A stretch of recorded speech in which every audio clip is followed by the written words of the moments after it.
Item 5.3. Reid's Farm Management Plan Review. All the good ones today.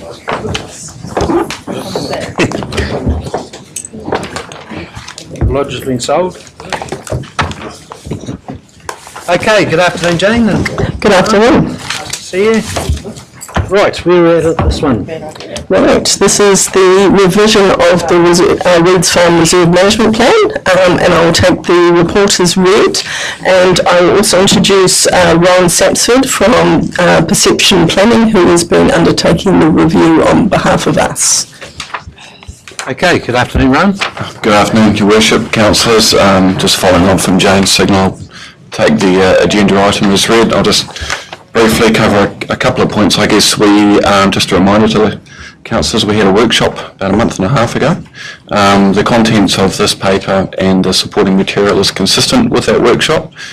Subsequent to that workshop and at the request of the Council, we did meet with the Reid's family, and the Reid's family were generally supportive of what was anticipated. I think their view was anything that is going to enhance that area is going to be beneficial in their eyes, which was quite a good meeting. But so we've got the item in front of you with a set of options. There's also the supporting material, which includes the background report, consultation report, as well as the draft reserve management plan, as we're suggesting is notified for consultation. Did you converse with them regarding the possible name change? Yes, we did, and their view was they're happy with the name change. I think one of them said there's been some behaviour at the site previously where they thought a name change would be good from their perspective. Okay, thanks, Ron. Any questions of Ron or Jane?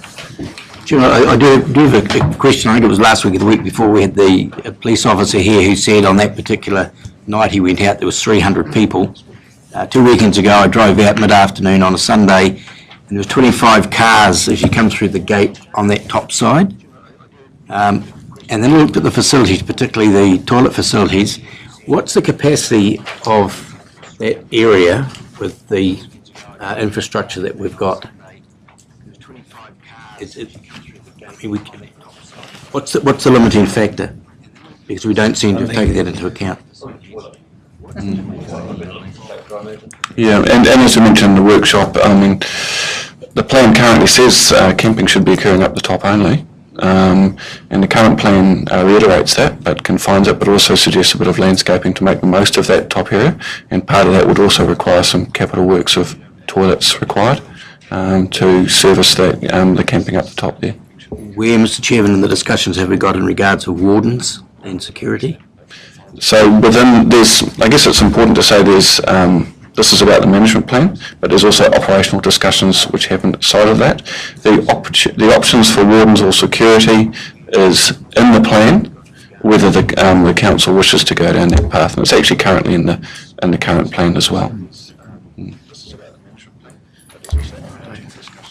All right. Okay, so we'll go. Councillor Williamson. Thank Rowan and Jane and Hadley and Nick for the professional approach for the whole process as part of the working groups. Okay, we'll see what the submissions come back as. Councillor Trewavas. Yeah, sorry, I was just wanting to make sure that does the management plan allow for in the future if we wanted to put it out to become a managed camping ground? Does that allow for that? So, like, say, Motitere, how we have that, we lease that area out. I'm just saying, does that allow for that to happen? There's options in there, as in the current one, to allow for concessioned and licensed use. I support what was the email for councillors. It's a really viable option.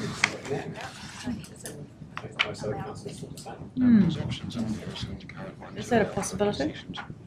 So we'll see what the submissions say. Yeah. I think what Rowan's indicated is that it is in the plan, so it is a possibility at the moment.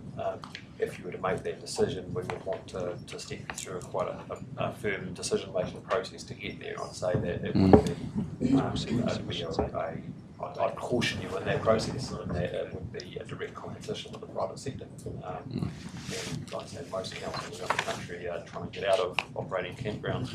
Private sector run. This isn't about what, it's not what the people who use that site want. There's plenty of capacity within campgrounds in Taupo at the moment. These people are there because this is free on camping, and they are two quite different things. So we would have to step you through that decision-making process, but it's within your power in the current management plan to make that decision. What if another operator wanted to have it as one of their?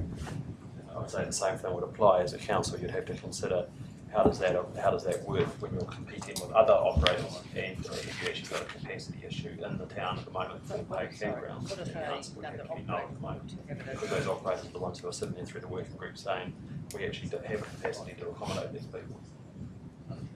Through the chair, do we need to signal this though, as an idea? It's in the management plan at the moment. I think the process which we've identified through developing, there's specific values associated with the plan, community, cultural, environmental and recreation. So the process we've kind of embedded in the revised plan is that any kind of application gets measured against that and its appropriateness.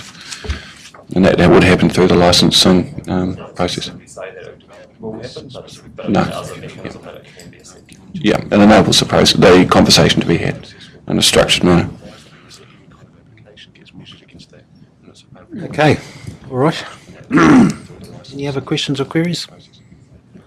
All right, there's a suggested recommendation there on page 34.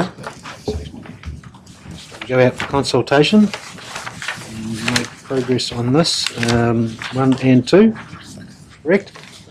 Could I have a mover, please? Thank you, Councillor Williamson, seconded by Councillor Rankin. All those in favour, please say aye. Aye. Against? Carried.